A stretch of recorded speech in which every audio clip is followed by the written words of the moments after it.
When we last saw our distracted knight, it was not clear whether he would reach his destination in a finite or infinite series of steps.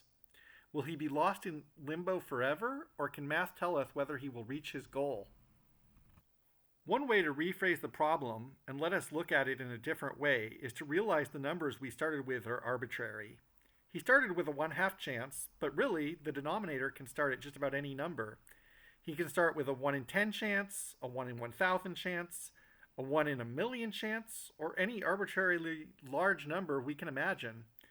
Conversely, the numerator can start anywhere we want it to. He can start with a 9 in 10 chance, a 999 in a 1,000 chance, a 999,999 in a million chance, or however arbitrarily high we choose to set it.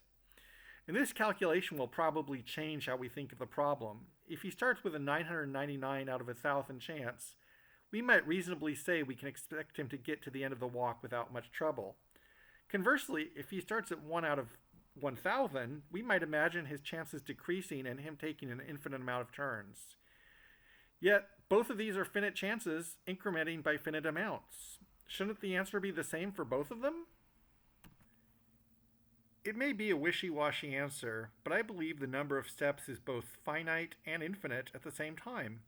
By analogy, I use Gabriel's horn, a mathematical figure of a trumpet-like shape that continually narrows while never closing. This shape has a finite volume, but its area is infinite. You can fill it up with paint, but you can never paint it. By an analogy that more rigorous mathematicians may laugh at, I consider that it will take the knight a finite number of steps to reach his goal, but that finite number of steps has an infinite number of steps rolled up inside of it. Although I did not originally formulate this problem to suggest a paradox, I think that it is a more complicated version of the well-known St. Petersburg paradox. In conclusion, probability involving infinities is a land of contrasts.